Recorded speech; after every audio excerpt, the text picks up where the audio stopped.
Yes, તો આપણે સંભાવના ચેપ્ટરમાં સ્વાધ્યાય 13.1ના એક્ઝામ્પલ નંબર 12 સુધી ચર્ચા કરી હતી. હવે આવે છે એક્ઝામ્પલ નંબર 13. તો અહીંથી આગળ ચર્ચા કરીએ. સ્વાધ્યાય 13.1 સ્વાધ્યાય 13.1 એક્ઝામ્પલ નંબર 13. હવે રકમ કંઈક આમ છે. એક માર્ગદર્શક પાસે પ્રશ્ન બેંક છે. એક માર્ગદર્શક પાસે પ્રશ્ન બેંક છે. તેમાં સત્ય અસત્ય પ્રકારના 300 તેમાં સત્ય અથવા અસત્ય પ્રકારના 300 સરળ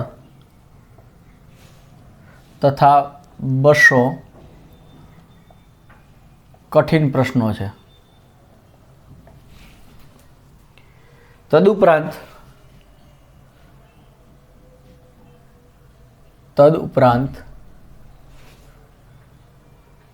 બહુવિકલ્પી પ્રકારના,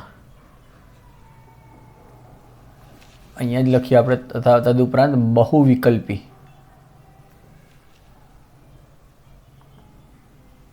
પ્રકારના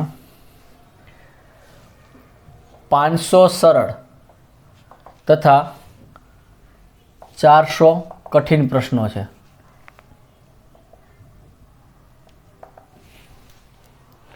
આ પ્રશ્ન બેંકમાંથી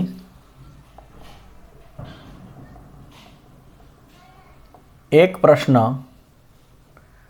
યાદચ્છિક રીતે પસંદ કરવામાં આવે છે.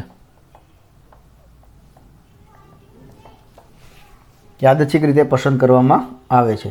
જો આ પ્રશ્ન બહુવિકલ્પી પ્રકારનો છે, આ પ્રશ્ન બહુવિકલ્પી પ્રકારનો છે તેમ આપેલ હોય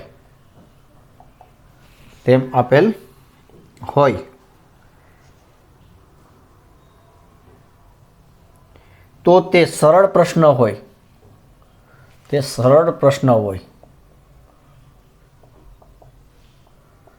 તેની સંભાવના શોધો.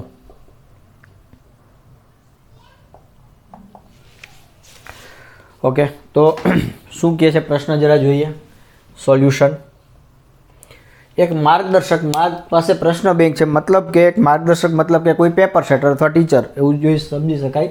પ્રશ્ન બેંક છે મતલબ કે એની પાસે પ્રશ્નોનું કલેક્શન છે. હવે એમાં શું છે, તેમાં સત્ય અસત્ય પ્રકારના 300 સરળ અને 200 કઠિન પ્રશ્ન છે, અને તદુપરાંત બહુવિકલ્પી પ્રકારના 500 સરળ અને 400 કઠિન પ્રશ્ન છે. તો આ બે લાઈન ઉપરથી આપણને એવો ખ્યાલ આવે છે કે અહીંયા પ્રશ્નોની વાત થઈ છે, એમાં બે પ્રકારના પ્રશ્નો છે. એક સત્ય અસત્ય એટલે કે ટ્રુ ફોલ્સ, સાચા કે ખોટા, એ પ્રકારના પ્રશ્નો છે. એમાંય પાછા અમુક સરળ છે અને અમુક કઠિન છે. અને બીજા પ્રકારના પ્રશ્નો છે એ બહુવિકલ્પી, કે 4 અથવા 2 અથવા 3 ઓપ્શન્સ આપેલા હોય.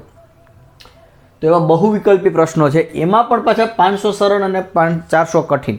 એટલે એમાં સરળ અને કઠિન એક આ કેરેક્ટરિસ્ટિકથી અલગ પડે છે, અને બીજું સત્ય અસત્ય અને બહુવિકલ્પી આ પ્રકારે થોડાક અલગ પડે છે. તો હજુ આને આપણે જરા લખીએ તો કઈ રીતના થશે, તો કે ચલો પહેલાં તો સરળ અને કઠિન. એમાં સરળમાંય પાછા સત્ય અસત્ય પ્રકારના કેટલા, એટલે સત્ય અથવા અસત્ય, એટલે આ પ્રકારના સરળ કેટલા છે 300 અને કઠિન છે 200. અને બહુવિકલ્પી એમાં સરળ છે 500 અને કઠિન છે 400. તો આમ જોવા જઈએ, જો આ સરવાળો શું બતાવશે, તો કે કુલ સરળ પ્રશ્નો કેટલા છે. કે કુલ સરળ પ્રશ્નો થયા 500 વત્તા 300 એટલે 800, અને કુલ કઠિન પ્રશ્ન થયા 600. અને આ કુલ થયા, આ કુલ, પણ આ કુલ સરળ અને કઠિન બંને પ્રકારના સરળ અને બંને પ્રકારના કઠિનનો કુલ થયો. અને અહીંયા જો હું કુલ આપું તો આ શું થયા, સત્ય અસત્ય પ્રકારના કુલ 500 પ્રશ્ન વત્તા 200 500 પ્રશ્ન થયા. અને બહુવિકલ્પી પ્રકારના 500 ને 400 900 પ્રશ્ન થયા. તો આ કુલ જે બતાવે છે એ પ્રશ્નના પ્રકાર સત્ય અસત્ય અને બહુવિકલ્પી એ જે પ્રકાર છે એ મુજબ, અને આનો ટોટલ કરીએ આપણે, આને આમ ટેબલ સ્વરૂપે પણ આમ બતાવી શકતા હતા આપણે, આમ આવું કંઈક, યસ, અને અહીંયા પણ લાઈન આપણે આપી દઈએ આવું. તો આ જે ટોટલ આવે છે 1400 થયા કુલ, 900 + 500 1400, અને આ ટોટલ પણ 600 ને 800 1400. તો આ ટોટલી આપણે માહિતી થઈ ગઈ. હવે પ્રશ્ન પૂછ્યો છે કે આ પ્રશ્ન બેંકમાંથી એક પ્રશ્ન યાદચ્છિક રીતે પસંદ કરવામાં આવે છે. એટલે મારી આગળ કુલ કેટલા પ્રશ્નો છે? 1400 પ્રશ્ન થયો. આ 1400 પ્રશ્નમાંથી મારે એક પ્રશ્ન યાદચ્છિક પસંદ કરવાનો છે. આ આપણો પ્રયોગ છે. એટલે નિદર્શાવકાશના કુલ પરિણામો કેટલા થયા? 1400. હવે આ 1400 પ્રશ્નમાંથી હું કોઈ પણ એક પ્રશ્ન પસંદ કરું તો એ સત્ય અસત્ય પ્રકારનો પણ હોઈ શકે અને બહુવિકલ્પી પણ હોઈ શકે. અને એમાંથી પણ સત્ય અસત્ય પ્રકારનો હોય, એમાંથી પાછો સરળ હોય અથવા કઠિન હોય, બહુવિકલ્પી હોય એમાંથી સરળ અથવા કઠિન હોય, એવા ઘણી બધી પોસિબિલિટી મળે, તમને શક્યતાઓ આવે છે. હવે આગળ પ્રશ્ન શું કરે છે તો કે આ પ્રશ્ન બેંકમાંથી એક પ્રશ્ન યાદચ્છિક રીતે પસંદ કરવામાં આવે છે. એટલે આપણો આ યાદચ્છિક પ્રયોગ થયો. હવે આ પ્રશ્ન બહુવિકલ્પી પ્રકારનો છે તેમ આપેલ હોય, એટલે કે આ આપેલ હોય તો તે સરળ પ્રશ્ન હોય તેની સંભાવના શોધો. એટલે કે કંઈક આપેલ છે અને કંઈકની સંભાવના શોધવાની, એટલે શરતી સંભાવનાનો પ્રશ્ન થયો. તો એમાં શરત કઈ છે તો કે પ્રશ્ન બહુવિકલ્પી પ્રકારનો છે તેમ આપેલ છે. એટલે આ પ્રથમ ઘટના થઈ ગઈ છે એવું કહી શકાય. અને ત્યારે આ ઘટના થઈ જાય છે ત્યારે મારે સરળ પ્રશ્ન મળે તેની સંભાવના, એટલે મારે જે ઘટના વ્યાખ્યાયિત કરવાની થાય એ મને અહીંથી ખ્યાલ આવશે કે મારે બે ઘટના વ્યાખ્યાયિત કરવાની થશે. કે પસંદ થયેલ પ્રશ્ન બહુવિકલ્પી પ્રકારનો હોય, આ એક ઘટના, અને પસંદ થયેલ પ્રશ્ન સરળ પ્રશ્ન હોય, આ બીજી ઘટના. બરાબર. તો હવે એમાં બહુવિકલ્પી છે તે તો થઈ જ ગઈ, એટલે કે એ આપેલ છે અને સરળ મળે તેની સંભાવના શોધવાની છે. તો પહેલાં તો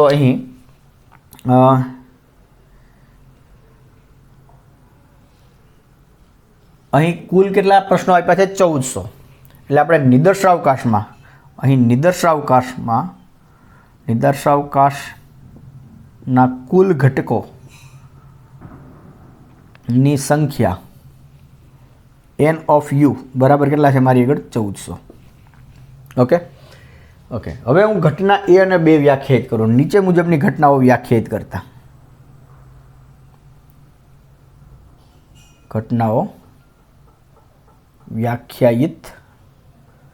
કરતા. તો પહેલી ઘટના કઈ આવશે આપણે તો કે ઘટના A અને ઘટના B. A અથવા B નામ આપીએ આપણે. તો આ આપેલી છે તો એને હું B તરીકે લઉં છું. એટલે કે પસંદ થયેલ પ્રશ્ન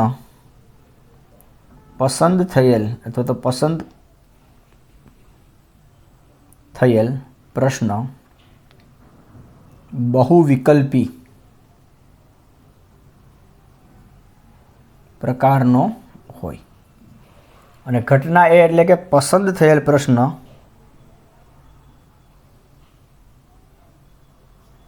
સરળ હોય. તો આ આપણે બે ઘટનાઓ વ્યાખ્યાયિત કરી. તો હવે માંગેલ સંભાવના શું થશે?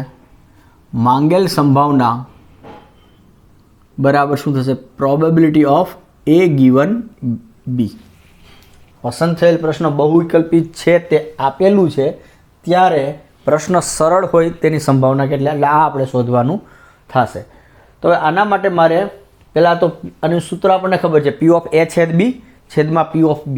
એટલે મારે પહેલાં P of B શોધવાનું થશે અને P of A છેદ B શોધવાના થશે. તો પહેલાં આપણે P of B શોધીએ. હવે P of B બરાબર શું થશે? એટલે પસંદ થયેલ પ્રશ્ન બહુવિકલ્પી પ્રકારનું હોય. ચલો, બહુવિકલ્પી પ્રકારના કુલ કેટલા છે? 900. અને નિદર્શાવકાશમાં ઘટકો કેટલા છે? 1400. એટલે શું થયું? P of B બરાબર 900 છેદમાં 1400. એટલે કે 9/14. તો આ તમને P of B મળ્યા. હવે મારે A છેદ B ની સંભાવના જોઈએ છે. એટલે P of A છેદ B. તો P of A છેદ B એટલે શું થશે? કે પ્રશ્ન તમારો બહુવિકલ્પી હોવો જોઈએ અને સરળ પણ હોવો જોઈએ. તો બહુવિકલ્પી અને સરળ તો એવા કેટલા છે? 500 પ્રશ્ન. તો કુલ કેટલા છે? 1400. તો 500 છેદમાં 1400 એટલે 5 છેદમાં 14. ઓકે, તો તેથી માંગેલ સંભાવના બરાબર શું થશે? P of A given B એટલે કે P ઓફ A છેદ B છેદમાં P ઓફ B. અને P ઓફ A છેદ B મળ્યા મને 5 છેદમાં 14 અને P ઓફ B મળ્યા છે 9 છેદમાં 14 એટલે ફાઇનલ આન્સર આવ્યો 5/9. તો આ આપણો ફાઇનલ આન્સર થયો 5/9. પ્રોબ્લેમ નંબર હતો આપણો આ 13. સો 5/9 ઇઝ ધ આન્સર. તો અહીંયા તમને જે ડેટા આપ્યો હતો એ થોડોક સમજવા માટે, આમ તો સરળ વસ્તુ છે પણ સમજવા માટે થોડોક એનું એનાલિસિસ જો તમે મળી ગયું હોય તો then it is easy to compute. Okay, તો આ હતો તમારો એક્ઝામ્પલ નંબર 13. હવે જોઈએ આપણે એક્ઝામ્પલ નંબર 14.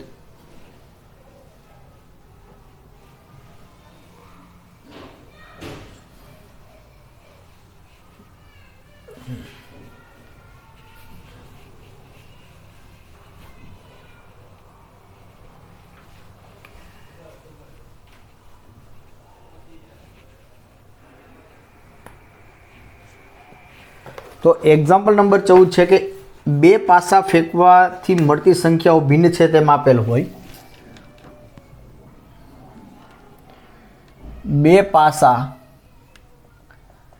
ફેંકવાથી મળતી 2 સંખ્યાઓ ભિન્ન છે તેમ આપેલ હોય.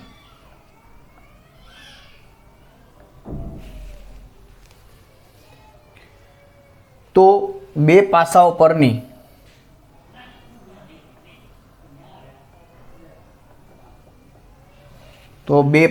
પરની સંખ્યાઓનો સરવાળો 4 છે.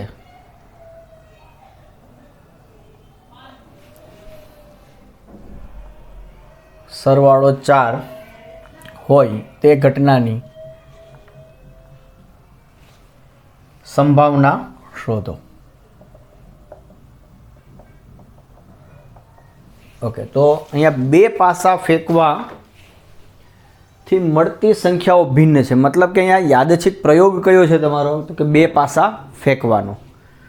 તો સોલ્યુશન, અને 2 સંખ્યાઓ ભિન્ન છે એવું આપેલ છે તો તે 2 પાસા પરની સંખ્યાનો સરવાળો 4 હોય તેની સંભાવના શોધવાની. એટલે ફરીથી અહીંયા એક ઘટના આપી છે ત્યારે બીજી ઘટના થાય એની સંભાવના, શરતી સંભાવનાનો પ્રોબ્લેમ થયો.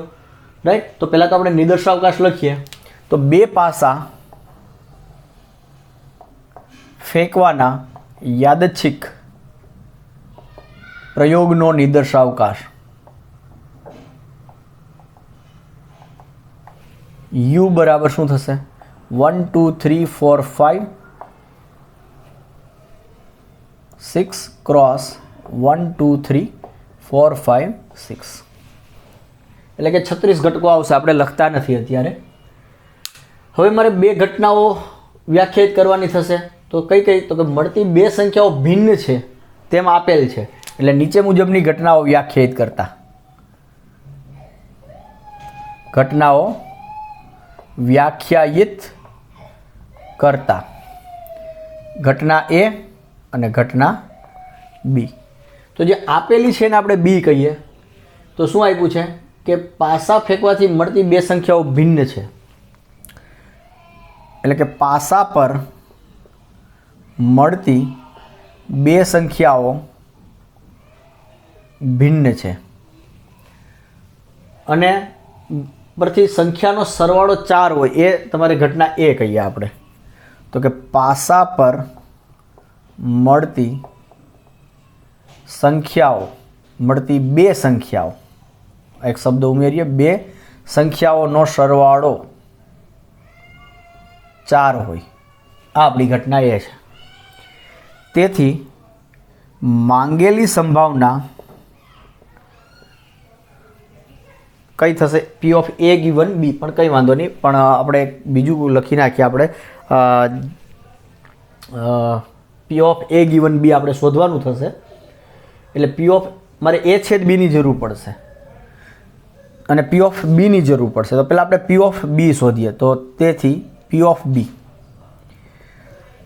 તો પી ઓફ બી એટલે કે પાસા પર મળતી બે સંખ્યાઓ ભિન્ન છે. તો એનીવે પહેલાં એક કામ કરી શકાય. આ બીમાં ઘટકો કેટલા આવશે અને એમાં પહેલાં લખીએ. ચલો, એમાં પાસા પર મળતી બે સંખ્યાનો સરવાળો 4 હોય તો 4 હોય એવી કઈ સંખ્યા થશે? તો કે અહીંયા હું 1 રાખું પહેલાં ઉપર, તો બીજા ઉપર 3, તો સરવાળો 4. અહીંયા હું 2 હશે પહેલા પાસા પર, તો બીજા ઉપર 2, 4. પ્રથમ પાસા ઉપર 3, તો અહીંયા 1 અને અહીંયા 4, તો પછી 0 આવે, પણ 0 તો હોય નહીં એટલે આ 3 ઘટકો આવશે. 1 3 2 2 અને 3 1 એટલે સરવાળો 4 થયો. એટલે એમાં આટલા ઘટકો મળ્યા. હવે બીમાં શું આવશે? તો પાસા પર મળતી બે સંખ્યાઓ ભિન્ન હોય, બંને અલગ અલગ હોવી જોઈએ. તો મતલબ કે આ જે યુ છે તમારો, આમાં 36 ઘટકો છે, એમાંથી બંને પર સરખી હોય એ બાદ કરી નાખો. એટલે 1 1 2 2 3 3 4 4 5 5 અને 6 6 આ બાદ થઈ જશે. તો આ તમને મળી ગયા બી. હવે એ છેદ બી શું મળશે? આમાં અને આમાં સરખા હોય એવા. તો જો બંને ઘટકો સરખા હોય ને, એ તો આમાંથી બીમાંથી નીકળી ગયા છે, બીમાં છે નહીં. અને એમાં એના સિવાયના બીજા બધા છે. હવે એમાં બંને ઘટકો સરખા હોય એવો આ એક જ ઘટક છે, બરાબર. એટલે આ 1,3 અહીંયા હશે, કારણ કે 1,3 અલગ અલગ નથી. જો અલગ અલગ હોત તો નીકળી જાત. અને 3,1 પણ અહીંયા છે, એટલે આ છેદગણમાં આવશે 1,3 અને 3,1. 2,2 નહીં આવે, કારણ કે 2,2 એમાં છે પણ બીમાં નથી. કેમ? કારણ કે બીમાં તો 2,2 આપણે કાઢી નાખ્યા છે બીમાંથી. તો આ તમને મળી ગયું એ છેદ બી. એટલે મને બીમાં કેટલા ઘટકો છે એ છેદ બીમાં, અને એમાં કુલ કેટલા ઘટકો છે બધા આપણે મળી ગયા. તો આપણે ઘટકોની સંખ્યા પણ લખી નાખીએ. તો હવે તથા એન ઓફ યુમાં કેટલા ઘટકો છે આપણા? 36. પહેલાં તો એન ઓફ એમાં કેટલા ઘટકો આવશે? એમાં કેટલા ઘટકો છે? 3. બીમાં કેટલા ઘટકો છે? તો કે 36માંથી 6 કાઢી નાખ્યા એટલે 30. જરૂર પડશે તો આનો ઉપયોગ કરશું આપણે. અને એન ઓફ એ છેદ બીમાં કેટલા ઘટકો છે? 2 ઘટકો. તો તેથી પી ઓફ એ છેદ બી કેટલા મળશે? તો એ છેદ બી માટે અનુકૂળ પરિણામો 2, કુલ ઘટકો 36. અને પી ઓફ બી કેટલા મળવાના છે? અનુકૂળ પરિણામો 30 અને કુલ પરિણામો 36.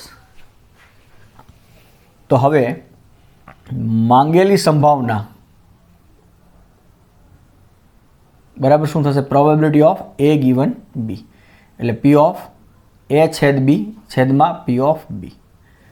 તો પી ઓફ એ છેદ બી કેટલા છે મારી આગળ? 2/36. અને પી ઓફ બી કેટલા છે? 30/36. 36 કેન્સલ, 2 કેન્સલ, એટલે 1/15. તો આ વાત થઈ તમારી પ્રોબ્લેમ નંબર 14 માં પણ શરતી સંભાવના જ શોધવાની હતી. ઓકે, નાવ પ્રોબ્લેમ નંબર 15.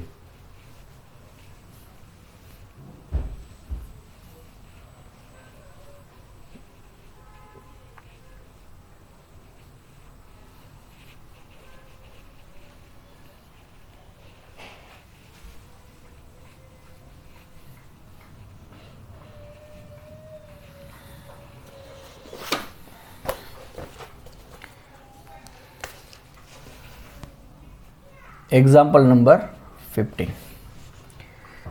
પાસાને ફેંકવાના પ્રયોગનો વિચાર કરો. પાસા પર મળતો પૂર્ણાંક 3નો ગુણિત હોય તો તે પાસાને ફરીથી ફેંકો, અને જો પાસા પર અન્ય કોઈ પૂર્ણાંક મળે તો એક સિક્કાને ઉછાળો.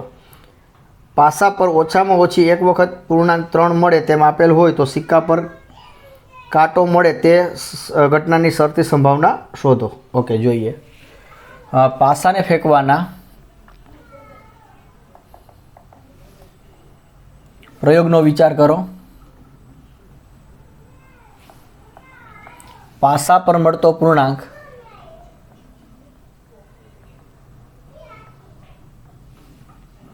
ત્રણનો ગુણિત હોય તો તે પાસાને ફરીથી એક વખત 3 ગુણિત હોય તો તે પાસાને ફરીથી ફેંકો, તો તે પાસાને ફરીથી ફેંકો.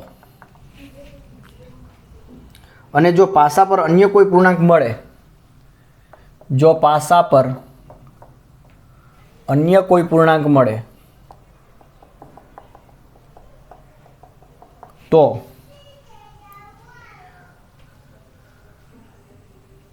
એક સિક્કાને ઉછાળો.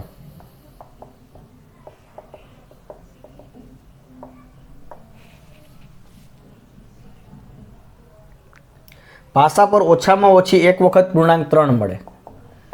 પાસા પર ઓછામાં ઓછી એક વખત પૂર્ણાંક 3 મળે તેમ આપેલ હોય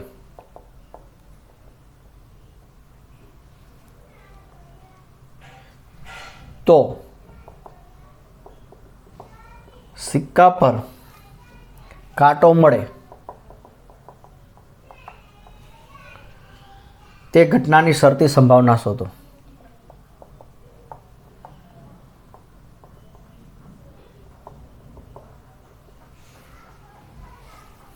ઓકે, તો આ પ્રશ્ન છે.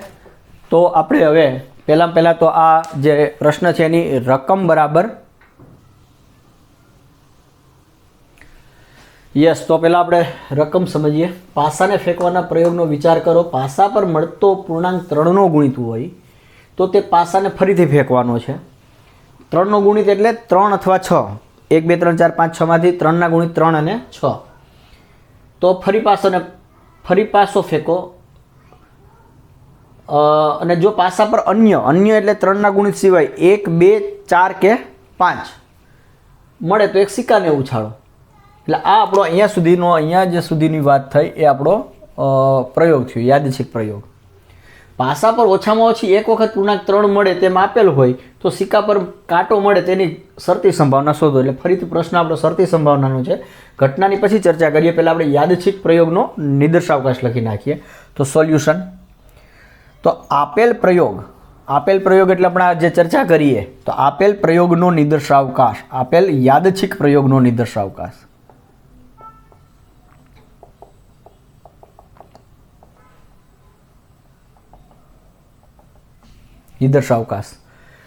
એને હું યુ કહું તો યુ શું થશે? તો કે પાસા ફેંકવાના પ્રયોગનો વિચાર. પાસા પર મળતો પૂર્ણાંક 3નો ગુણિત હોય. 3નો ગુણિત કયો થયો? 3 અથવા 6. એટલે આ જો મળે તો ફરી પાસો ફેંકવાનો. એટલે 3 6 જો મળે તો પાછું શું કરવાનું? 1 2 3 4 5 કે 6 ફરી પાસો ફેંકો. એટલે આમાંથી કોઈ પણ આવી શકે. એટલે 3 સાથે આમાંથી ગમે તે હોઈ શકે અથવા 6 સાથે આ ગમે તે હોઈ શકે. એટલે આનો બંનેનો ક્રોસ પ્રોડક્ટ. પણ હજુ પ્રયોગ આપણો પૂરો નથી થતો. હજી આગળ કહે છે જો પાસા પર અન્ય કોઈ પૂર્ણાંક મળે, એટલે કે 3 6 સિવાયનો જો કોઈ મળે, એટલે કે આના સિવાયનો કોણ હોઈ શકે? તો કે 1 2 અથવા 4 5 આ મળે તો શું કરવાનું કહે છે? તો એક સિક્કો ઉછાળો. એટલે સિક્કો ઉછાળીએ તો હેડ અથવા ટેલ મળે. તો આની સાથે 1 સાથે HT, 2 સાથે HT, 4 સાથે HT અથવા 5 સાથે HT આવું હોઈ શકે. એટલે ક્રોસ આ. એટલે 3 6 મળે તો આ અને 1 2 5 મળે તો આ. એટલે કે આ અથવા આ. એટલે આનો યોગ ગણ આની સાથે. એટલે આને આપણે બ્રેકેટમાં મૂકીએ. એટલે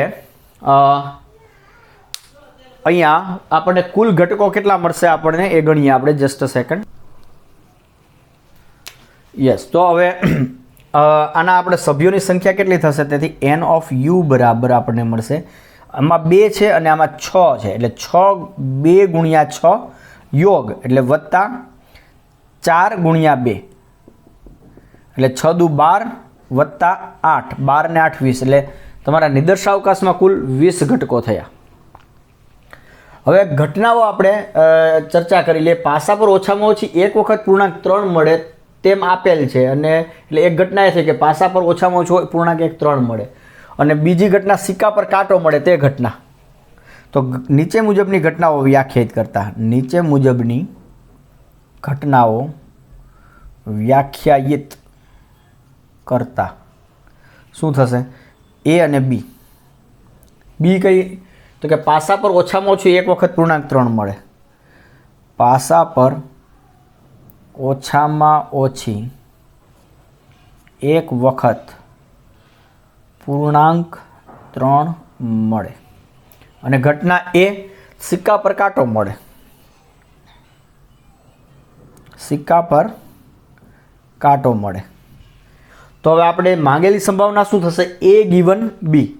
મતલબ કે આમ સી અહીંથી જોઈતા જ તમને ખ્યાલ આવે એવું દેખાય છે અહીંયા આ પ્રશ્નમાં કે પાસા પર ઓછામાં ઓછો 3 મળે. હવે જો પાસા પર 3 મળે તો ફરી પાસો ફેંકવાનો છે, એટલે હેડ કે ટેલ તો કદાચ ક્યારે આવે જ નહીં. જ્યારે પહેલી વખત જો તમને 3 મળે અથવા બીજી વખત 3 મળે તો હેડ કે ટેલ આવશે જ નહીં. જો અહીંયા પહેલી વખત 3 મળે ત્યારે આમાંથી ગમે તે હશે, અને 6 મળી ગયો તો 3 પાછો અહીંયા આવે છે. એટલે ઓછામાં ઓછી એક વખત 3 મળે તો ત્યારે હેડ અથવા ટેલનો પ્રશ્ન જ નહીં આવે. કારણ કે હેડ અથવા ટેલ ક્યારે આવશે? જ્યારે 3 કે 6 સિવાય આવે ત્યારે. તો એનો મતલબ એવો થયો કે તમને 3 એક વખત મળી ગયો તો ક્યારેય કાંટો મળવાનો નથી. એનો મતલબ કે પ્રોબેબિલિટી ઓફ એ ગિવન બી, એટલે બી થઈ ગઈ હોય ત્યારે એની સંભાવના શું? 0. કેમ? કારણ કે જો 3 મળી ગયો એક વખત તો ક્યારેય આપણે સિક્કો ઉછાળવાની વાત જ નહીં આવે. એટલે આ જોતા આવું લાગે છે, પણ આપણે તો શું કરશું? ફોર્મ્યુલા પ્રમાણે, આપણી ટેકનિક પ્રમાણે કરીએ છીએ તો પણ મને જવાબ 0 મળવો જોઈએ. So let S see what happen. તો એમાં કયા ઘટકો આવશે એ લખીએ. એ બરાબર તો કે સિક્કા પર કાંટો મળે તો કાંટો અહીંયા આવશે ટી. તો આની અંદર મારી આગળ 20 ઘટકો છે. હું 20 લખતો નથી કારણ કે થોડું લાંબુ થઈ જશે, પણ એ મને ટી વાળું ક્યાંથી મળશે? ટી અહીંયા જ છે. એટલે કે 1 સાથે ટી, 2 સાથે ટી, 4 સાથે ટી અને 5 સાથે ટી. એટલે આ મને મળશે 1 T, 2 T, 4 T and 5 T. આ આપણો એ થઈ ગયો. બી શું મળશે?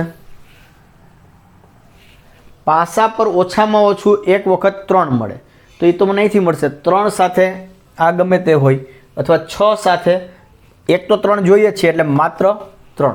તો આ મને મળશે બી.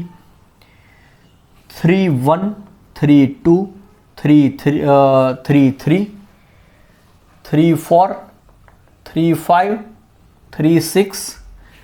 તો 3 સાથે આમાંથી કોઈ પણ હોય તો મને ઓછામાં ઓછી એક વખત 3 છે એવું કહેવાય. હવે 6 હોય, અહીંયા 6 હોય તો 6 સાથે 1 એ નહીં આવે. કેમ? કારણ કે મારે ઓછામાં ઓછી એક વખત 3 જોઈએ છે. 6 સાથે 2 નહીં આવે. 6 સાથે 3 તો કે યસ એ આવી શકે કારણ કે ઓછામાં ઓછી એક વખત 3 થઈ ગયા. 6 સાથે 4 ના આવે, 6 સાથે 5 ના આવે, 6 સાથે 6 ના આવે. એટલે આ થઈ ગયું, આ બી થઈ ગયા.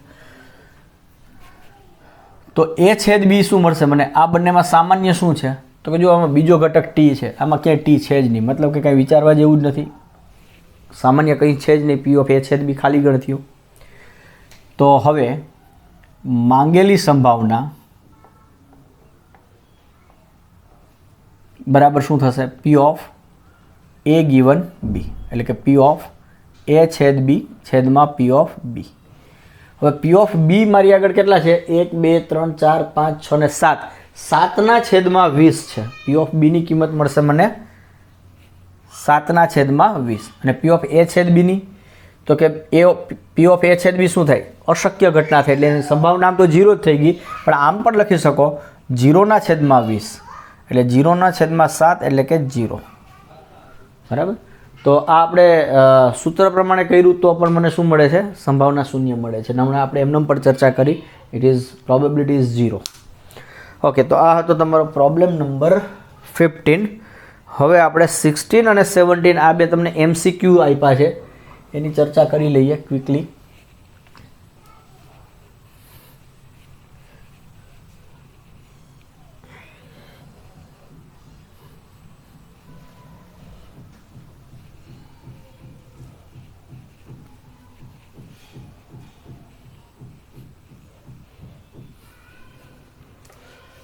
Problem number 16. MCQ number 16. જો P ઓફ A બરાબર 1/2, P ઓફ B બરાબર 0, તો પી ઓફ એ ગિવન બી બરાબર ખાલી જગ્યા, અને ઓપ્શન્સ આપ્યા છે 0, ઓપ્શન બી 1/2, ઓપ્શન સી અવ્યાખ્યાયિત અને ઓપ્શન ડી 1. હવે સિમ્પલ છે પ્રોબ્લેમ કે આ પી ઓફ એ છે એ ગિવન બીની સૂત્ર શું છે? પી ઓફ એ છેદ બી છેદમાં પી ઓફ બી. હવે તમને પી ઓફ બી 0 આપી છે. હવે આ ગમે તે હોય, આપણને ખબર નથી, એનીથિંગ આ આપણને ખ્યાલ નથી, પણ અહીંયા ગમે તે હોય પણ છેદ 0 એટલે આ વસ્તુ શું થઈ ગઈ? અવ્યાખ્યાયિત. તો ઓપ્શન સી ઇઝ કરેક્ટ, અવ્યાખ્યાયિત. MCQ number 17. જો ઘટનાઓ એ અને બી માટે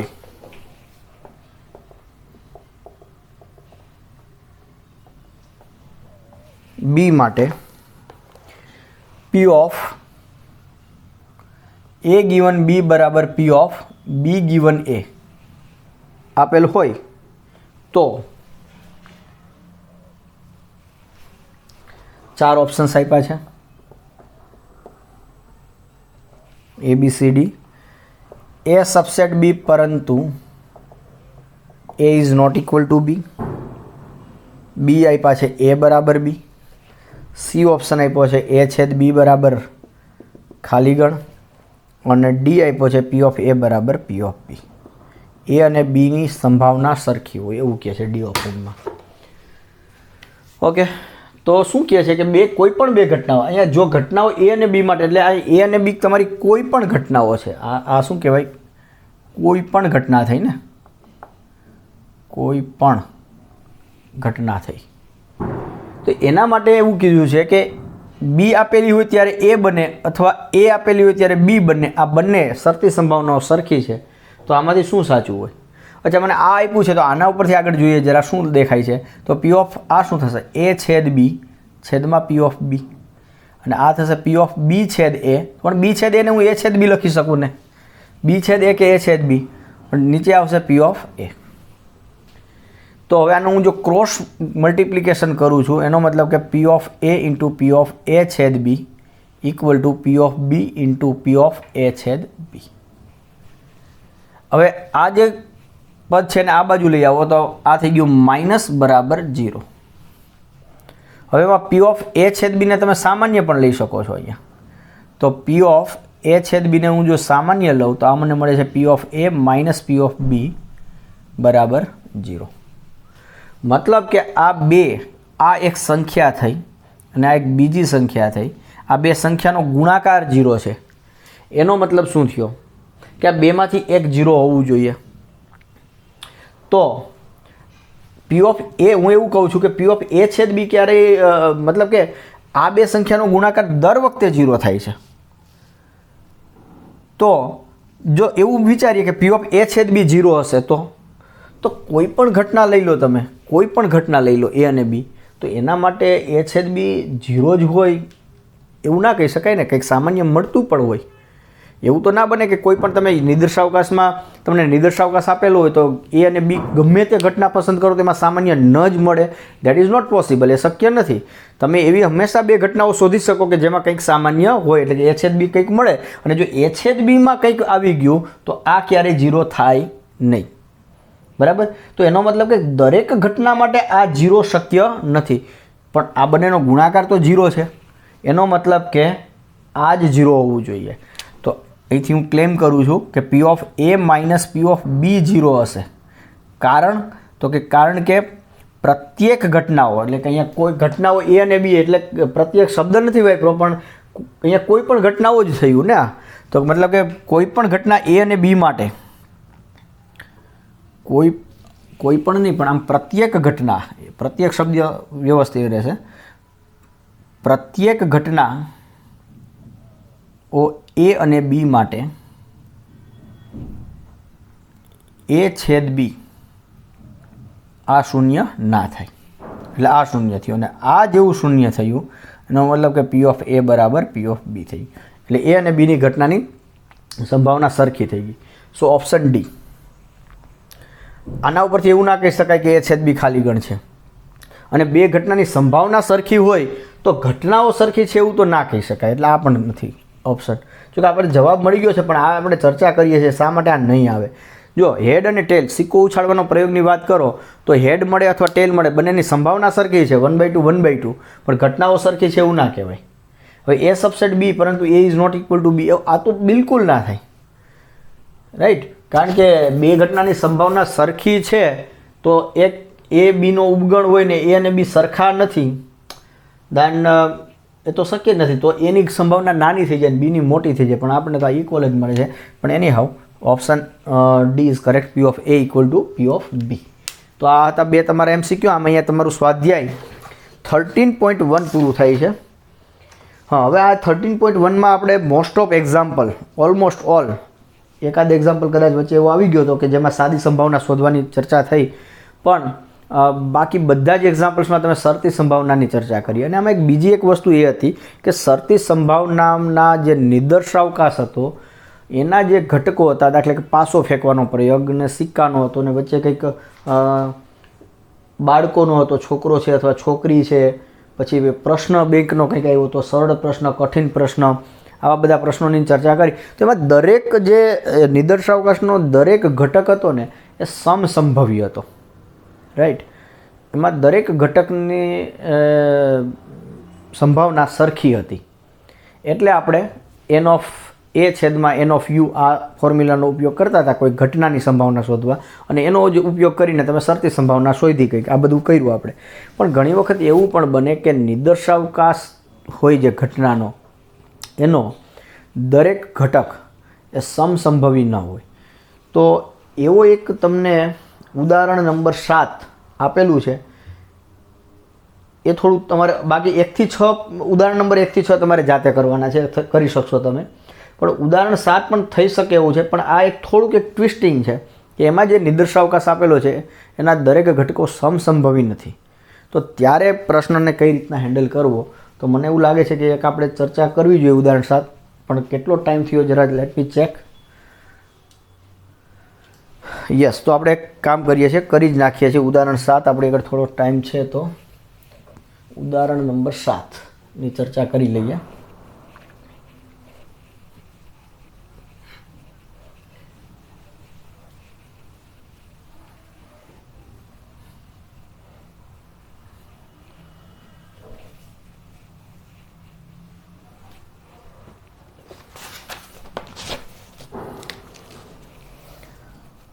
ઉદાહરણ નંબર 7.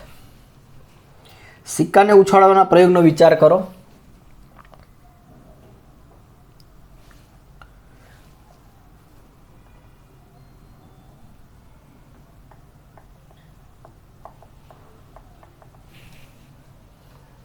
જો સિક્કા પર છાપ મળે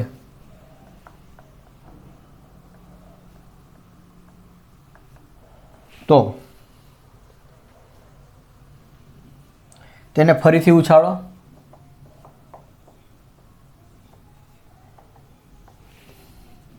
પરંતુ જો કાંટો મળે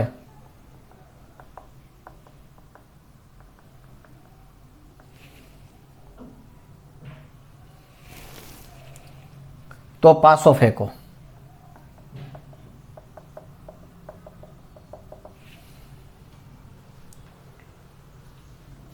સિક્કા પર ઓછામાં ઓછો એક વખત કાંટો મળે છે.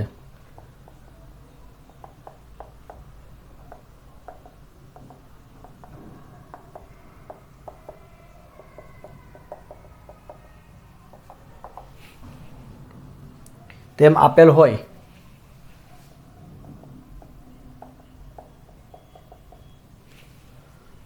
તો પાસા પર મળતી સંખ્યા 4 કરતાં વધુ છે.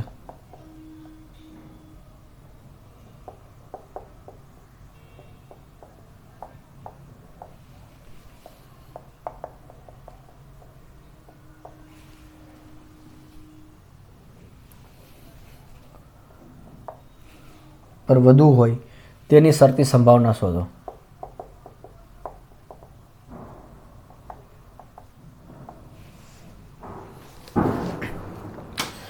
ઓકે, તો સોલ્યુશન પહેલાં આપણે પ્રયોગના નિદર્શાવકાશની ચર્ચા કરી લઈએ, પછી ફરી પાછા રકમ આવીએ.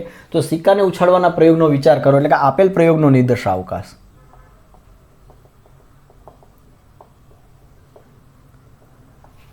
યુ બરાબર શું થશે? તો કે સિક્કાને ઉછાળવાનો છે એચ અથવા ટી મળે, પણ આગળ શું કહે છે? સિક્કા પર છાપ મળે તો તેને ફરીથી ઉછાળો. એટલે સિક્કાને ઉછાળીએ તો એચ અથવા ટી મળે, પણ જો એચ મળી ગયો તો એને ફરીથી ઉછાળો, એટલે એચ સાથે એચ બીજી વખત ઉછાળો તો ફરી પાછો એચ આવી શકે અથવા ટી આવી શકે.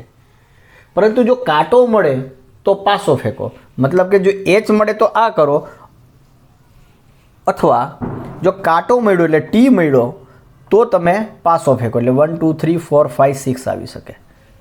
તો આ વત્તા આ ઘટકો એ તમારા કુલ થયા નિદર્શાવકાશ યુના ઘટકો. એટલે એન ઓફ યુ તમે જોવા જશો તો આ થયા તમારા, અથવા તો યુને જ તમે આવી રીતના લખી શકો, યુ બરાબર એચ એચ એચ ટી, પછી T1 T2 T3 T4 T5, અને કામ કરીએ અને આમ લખીએ T1 T2 T3 T4 T5 અને T6, રાઈટ? ઓકે, તો અત્યાર સુધી આપણે શું ચર્ચા કરી? તો નિદર્શાવકાશ આ થયો. હવે સિક્કા પર ઓછામાં ઓછું એક વખત કાંટો મળે છે તે આપેલ હોય તો પાસા પર મળતી સંખ્યા 4 કરતાં વધુ હોય તેની સંભાવના શોધો. એટલે આ શરતી સંભાવના થઈ. 2 ઘટનાઓ આપી છે કે એ પછી ચર્ચા કરીએ. પણ અહીંયા આપણે એક આ વસ્તુ જોઈ શકીએ અહીંયા કે આ જે નિદર્શાવકાશના જે બધા ઘટકો છે એ ઘટકોની સંભાવના સરખી નથી. જુઓ, આ સરખી નથી. શા માટે સરખી નથી? તો કે એચ એચ મળે એની સંભાવના કેટલી થઈ? તો કે પ્રોબેબિલિટી ઓફ આ ઘટના એચ એચ આ એક જ મળે એની સંભાવના કેટલી થઈ? તો કે સિક્કો ઉછાળો અને બંને વખત તમને શું મળે? એચ. એટલે કેટલી થશે? પહેલી વખત સિક્કો ઉછાળ્યો તો એચ મળે એની સંભાવના 1/2, અને બીજી વખત સિક્કો મતલબ કે એચ મળ્યો તો ફરી પાછો સિક્કો જ ઉછાળવાનો છે, તો એમાં ફરી પાછો એચ મળે એની સંભાવના 1/2, એટલે 1/2 × 1/2 એટલે 1/4. એવી રીતના એચ ટીની પ્રોબેબિલિટી ઓફ એચ અને ટી, હા, તો એ પણ તમને શું થશે? 1/4 જ મળશે ને. પહેલી વખત એચ એટલે 1/2 અને બીજી વખત ટી એટલે એની પણ 1/2. એટલે અહીંયા હું શોર્ટમાં લખું તો probability of this T H T, આની સંભાવના થશે તમારી 1/2 × 1/2 એટલે કે 1/4. હવે જે આ પ્રકારના ઘટકો છે એટલે કે પ્રોબેબિલિટી ઓફ, હવે હું કદાચ આ બ્રેકેટ ન લખ્યો હોત તો એ ચાલતું હતું. આમ તો આવી રીતના લખો ને તો થોડુંક આપણે બ્રેકેટ ઓછો થઈ જાય. આમ લખીએ એચ એચ અને એચ ટી, આવું પણ લખી શકીએ. સારું, કંઈ વાંધો નહીં, બ્રેકેટ મૂકો ને, ડઝન્ટ મેટર. તો પ્રોબેબિલિટી ઓફ આની કેની T1ની T1 આની સંભાવના કેટલી થશે? આ એક સમજીએ આપણે. તો કે પ્રોબેબિલિટી ઓફ T1 એટલે મને કાંટો મળે, સિક્કો ઉછાળીએ છીએ અને કાંટો મળે એની સંભાવના 1/2. પછી કાંટો મળ્યો એટલે આપણે પાસો ફેંકો, ટી મળે તો પાસો ફેંકવાનો. હવે એમાં મને 1 મળે એની સંભાવના કેટલી થઈ ગઈ? તો કે પાસા પર 6 ઘટકો 1 2 3 4 5 6, એમાંથી 1 મળે નહીં તો કે એની 1/6, એટલે 1/2 × 1/6 એટલે 1/12 થયાની. તો એવી રીતના ટી અને 2 આની પણ 1/12 થશે, આની પણ 1/12, આની 1/12 1/12 1/12. એટલે P of T1 P of this T2 is equal to P of, થોડાક બ્રેકેટ્સ વધી જાય છે, એનીવે કંઈ વાંધો નહીં, T3 P of T4 કે P of T5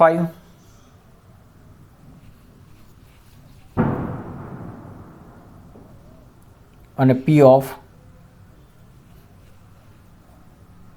T6. આ બધાની મને સંભાવના મળશે 1/2 × 1/6 એટલે 1/12, 1/12 મળશે. તો જો આ બે ઘટકોની સંભાવના 1/4 છે, જ્યારે આટલા ઘટકોની સંભાવના 1/12 12 છે. તો અહીંયા થોડોક આ એક્ઝામ્પલ અલગ પડ્યો કે નિદર્શાવકાશના દરેક ઘટકો એ સમસંભવી નથી. આ બેની સંભાવના 1/4 આવીને આ બાકી બધાની 1/12 છે. ઓકે, તો હવે આપણે ઘટનાઓ વ્યાખ્યાયિત કરીએ. તો નીચે મુજબની ઘટનાઓ વ્યાખ્યાયિત કરતા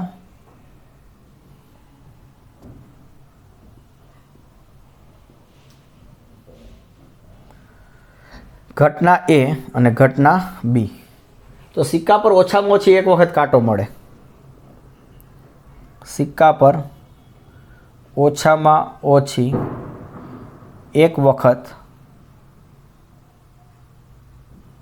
કાંટો મળે અને ઘટના એ પાસા પર મળતી સંખ્યા 4 કરતાં વધુ હોય. પાસા પર મળતી સંખ્યા 4 કરતાં વધુ હોય. તો આપણે એને ગણના સ્વરૂપમાં લખીએ તો મને એ બરાબર મળશે પાસા પર મળતી, એટલે પાસો ફેંકવાની વાત આવે એટલે 4 કરતાં વધારે કઈ થશે? T5 અને T6.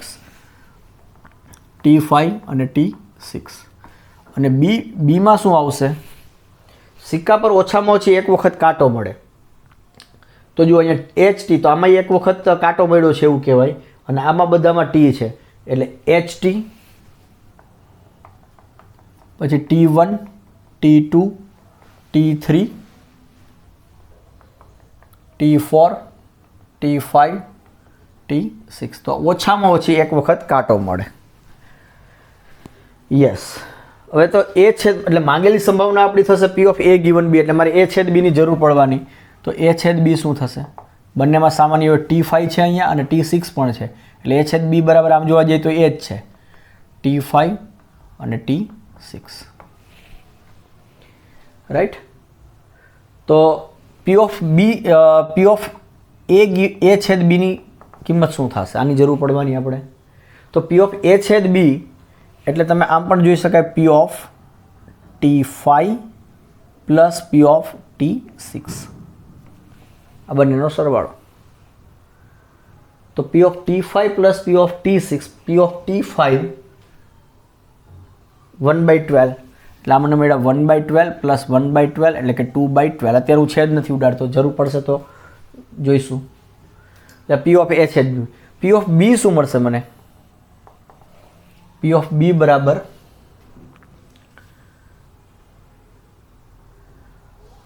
Yes, P of B માં આપણે મને એમ છે બીમાં આપણે એમાં શું કીધું છે કે સિક્કા પર ઓછામાં ઓછી એક વખત કાંટો, એટલે ઓછામાં ઓછો એક વખત કાંટો હોવો જોઈએ.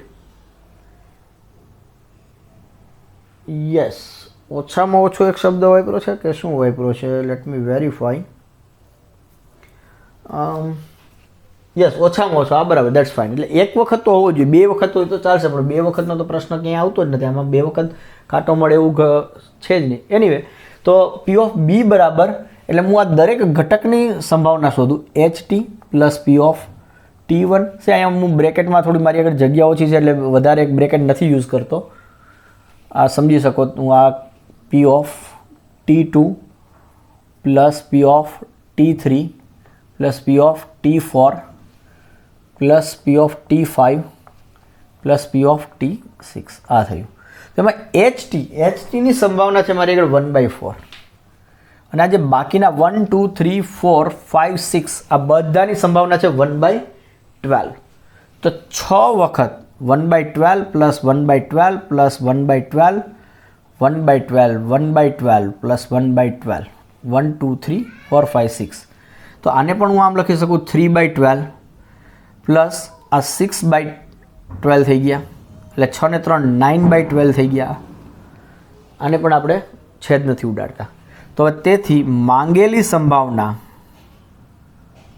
બરાબર શું થશે? P of A given B એટલે કે P of A છેદ B છેદમાં P of B. તો P of A છેદ B મને કેટલા મળ્યા? 2/12 અને P of B કેટલા મળે છે? 9/12. તો ફાઇનલ આન્સર ઇઝ 2/9. યસ, આમાં કેટલો આવે છે? Yes, it's 2/9. તો જો આ એક્ઝામ્પલ થોડોક અલગ, ઉદાહરણ અલગ પડે છે એ રીતના કે જેમાં નિદર્શાવકાશમાં આપેલા ઘટકો દરેક ઘટક સમસંભવી નથી.